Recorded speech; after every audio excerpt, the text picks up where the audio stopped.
Bismillahirrahmanirrahim. Assalamualaikum warahmatullahi wabarakatuh. Alhamdulillah rabbil alamin. Wassalatu wassalamu ala asyrafil anbiya wal mursalin wa ala alihi wa sahbihi ajma'in. Subhanaka la ilma lana illa ma 'allamtana innaka antal alimul hakim. Wala haula wala quwwata illa billahil aliyyil azim. Rabbi shrah li sadri wa yassir li amri wahlul 'uqdatam min lisani yafqahu qauli. Terima kasih saudara pengacara majlis yang berhormat Al-Fadil Ustaz Dr. Muhammad Khalil bin Abdul Hadi, Ahli Dewan Undangan Negeri Batu Buruk, merangkap Ketua Penerangan PAS kawasan Kuala Terengganu.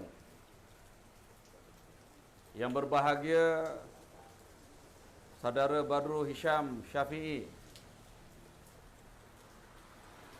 Pengerusi Bersatu Kuala Terengganu merangkap Timbalan Pengerusi Perikatan Nasional Kuala Terengganu. Yang berbahagia Ustaz Isyad, Ketua Penerangan Pemuda PAS Kuala Terengganu, Ustaz Saleh, semua yang hadir pada hari ini, hadirin hadirat yang saya hormati sekalian. Pertamanya saya bersyukur kepada Allah Subhanahu Wa Taala dapat bersama di dalam ceramah sempena pelancaran UDM Kuala Ibai pada hari ini. Seperti mana yang kita ketahui, seperti mana yang telah disebut tadi, kita akan berhadapan dengan pilihan raya umum. Tidak lama lagi 5 hari bulan penamaan calon. Kemudian diikuti dengan undian pos dan kemuncaknya hari mengundi pada 19 November yang akan datang. Pilihan raya umum pada kali ini agak berbeza, khususnya kepada kita di negeri Terengganu. Kerana untuk kali pertamanya, kalau biasanya kalau sebut pilihan raya umum, kita akan mengundi sekaligus negeri di peringkat adun dan juga di peringkat parlimen. Tetapi untuk 6 buah negeri di dalam negara Malaysia, iaitulah Terengganu, Kelantan, Kedah, Pulau Pinang, Selangor, Negeri Sembilan telah memutuskan tidak akan mengadakan pilihan raya peringkat negeri di negeri masing-masing. Menjadikan pilihan raya umum kali ke-15 kali ini di peringkat parlimen dan juga untuk di peringkat negeri hanya 3 negeri saja yang membabitkan pembubaran Dewan Undangan Negeri, iaitulah negeri Perlis, Perak dan juga negeri Pahang. Tuan-tuan yang saya hormati sekalian, pilihan raya kali ini adalah pilihan raya yang sangat penting, kerana ia menentukan masa depan negara kita.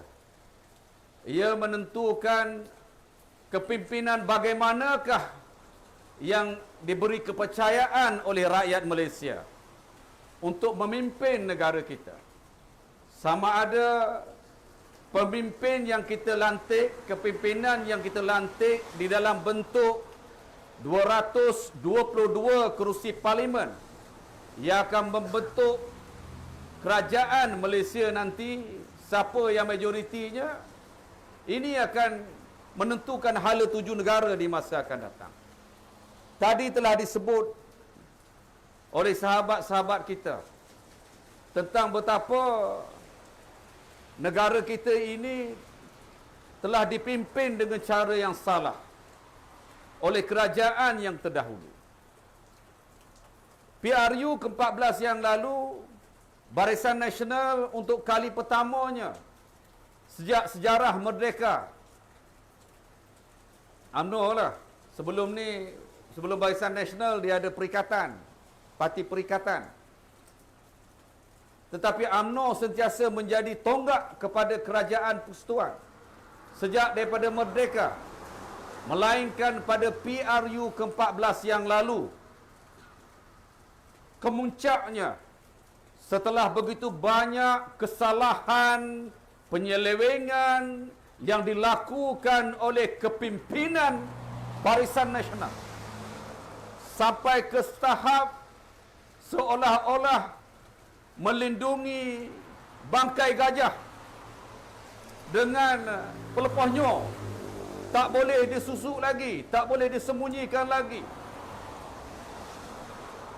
Penyelewengan yang terlalu besar sehingga menggoncangkan asas ekonomi negara kita, melibatkan beban kewangan yang begitu teruk yang terpaksa ditanggung oleh negara, yang memberi kesan kepada kehidupan rakyat.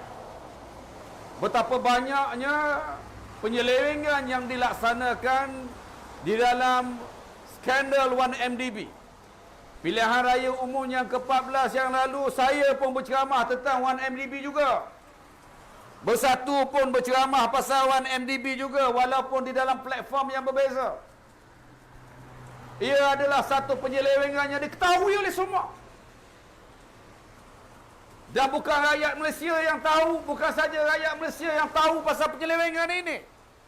Di peringkat dunia pun tahu bahawa skandal rasuah penyelewengan wang rakyat yang paling besar pernah wujud dalam dunia ini ada di Malaysia di bawah kepimpinan Barisan Nasional. Melibatkan hutang yang terpaksa ditanggung oleh 1MDB lebih 4.95 bilion ketika itu. Tak salah saya, dalam hampir kalau tukaran mata wang sekarang melibatkan 50 bilion ringgit Malaysia. Masyarakat antarabangsa melihat bagaimana pemimpin-pemimpin yang dilantik oleh rakyat Malaysia berbelanja mewah, berjoli, menggunakan wang rakyat. Dan sebelum daripada 1MDB, banyak lagi isu-isu yang lain berkait dengan penyelewengan, sehingga menyebabkan rakyat hilang kepercayaan kepada UMNO, menyebabkan pada pilihan raya umum yang ke-14 yang lalu Barisan Nasional ditumpaskan, dan naik pada ketika itu Pakatan Harapan.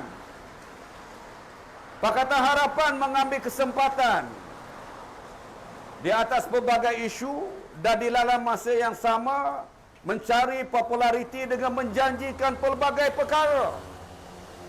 Dia tengok orang muda suka apa, dia janji apa yang disukai. Pemimpin-pemimpin Pakatan Harapan kita kena tahu, orang seperti Datuk Seri Anwar Ibrahim ni disanggup buat apa saja supaya orang pilih baik dia. Dia jumpa dengan orang Cina, disanggup jadi macam orang Cina. Dia jumpa dengan orang India, disanggup menari atas pentas macam orang India. Dia jumpa dengan budak-budak orang muda, dia janji apa yang orang muda nak semua dia akan bagi. Maka kerana itu di dalam pilihan raya umum yang lalu, panjang janji yang diberikan oleh Pakatan Harapan. Dia tahu orang marah pasal tu, dia janji kita akan hapuskan semua tu. Dia jumpa dengan pelajar-pelajar yang menanggung hutang banyak pengajian PTPTN, dia kata dia akan hapuskan semua PTPTN. Hutang, tak payah bayar, dia kata. Dia jumpa dengan pengguna-pengguna yang mengeluh pasal kenaikan harga petroleum. Dia kata menang malam ni, esok terus harga petroleum akan jatuh. Dan banyak janji-janji yang apabila rakyat yang terpesona dengan janji yang diberikan ini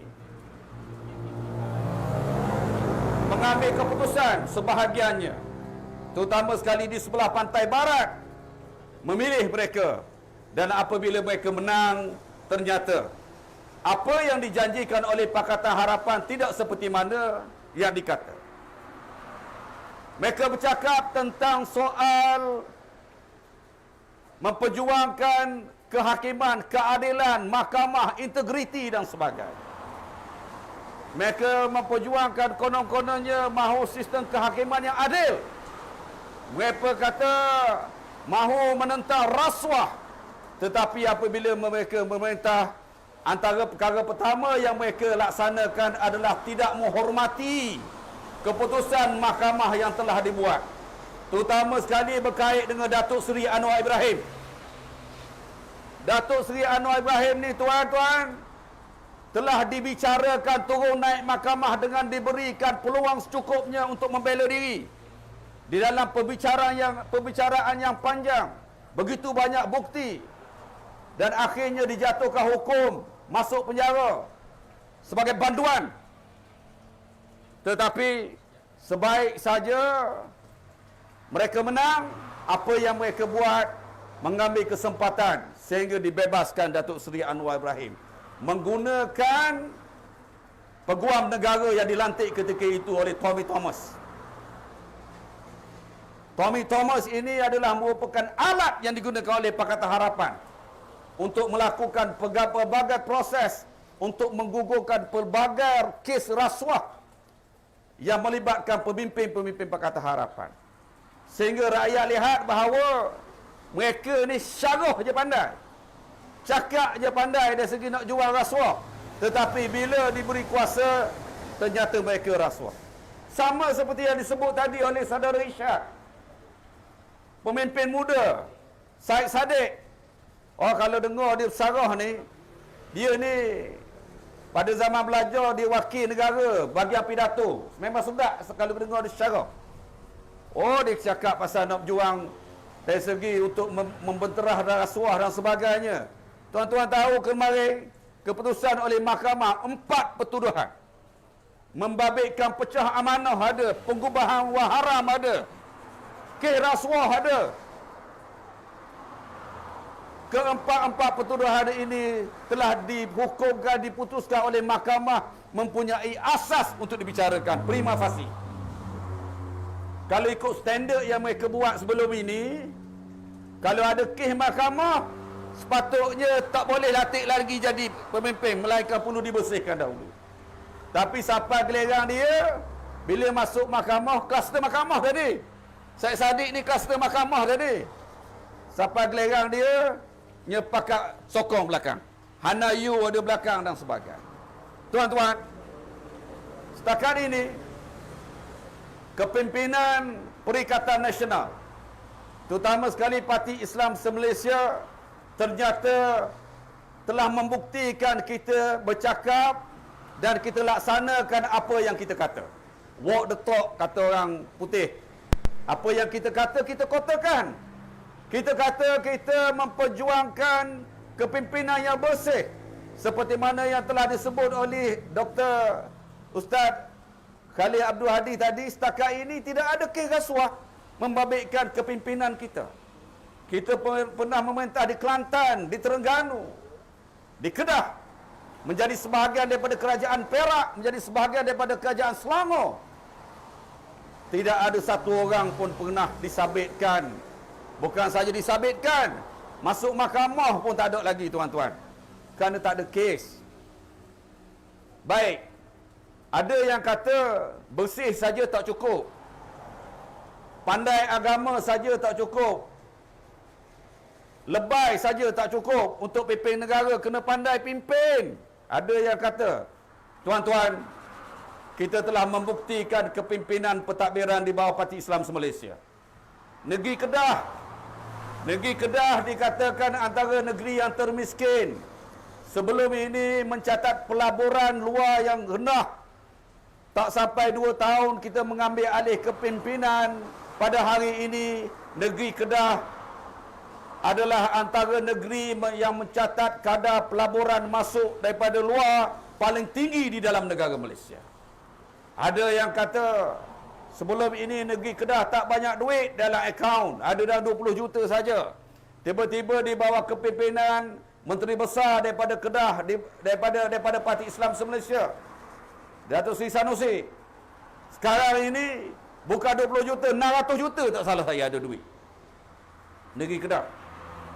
Negeri Terengganu di bawah kepimpinan kita dalam masa 4 tahun telah berturut-turut mendapat anugerah sebagai negeri yang mencatat indeks kebahagiaan rakyat yang paling tinggi berbanding semua negeri-negeri di seluruh Malaysia. Ini adalah pencapaian kita. Begitu juga Kelantan. Insya-Allah tuan-tuan, di bawah kepimpinan negeri yang ada pada hari ini, walaupun kita menjanjikan tidak panjang senarai manifestonya, tetapi apa yang kita janjikan kita perhalusi.